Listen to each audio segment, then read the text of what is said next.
በኢትዮጵያ ሰማይ ላይ ለሚያንዣብቡ አሞሮች ያለኝ መልእክት ከብቱን መርጠን የምንገዛ እኛ ነን። የቅርጫውን ባለቤት የምንወስን እኛ ነን። የተረፈንን የማንፈልገውን ካልሆነ በቀር የትኛውም አሞራ በጉልበት ከየትኛውም ቅርጫ መደብ ላይ አንዲት ኪሎ ስጋ መውሰድ እንደማይችል ላረጋግጥላቸው እፈልጋለሁ።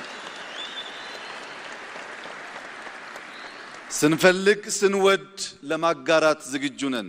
ከፍቃዳችን ውጭ ግን ለሺህ ዓመታት የኖረች የጸናች ኢትዮጵያ በቀላሉ በማይበጠስ ክር በማይበጠስ ገመድ የተሰናሰለች ኢትዮጵያ አሁን ባለው ፕሮፓጋንዳ ትዘናጋለች፣ ጥቅሟን አሳልፋ ትሰጣለች ብሎ መገመት ከንቱ ምኞት ስለሆነ ከወዲሁ የኛን ታሪክ በትክክለኛው መንገድ አገላብጣችሁና አውቃችሁ ቀልባችሁን በመመለስ ለጋራ ጥቅም በጋራ እንድንሰራ ጥሪዬን ላቀርብላችሁ እፈልጋለሁ።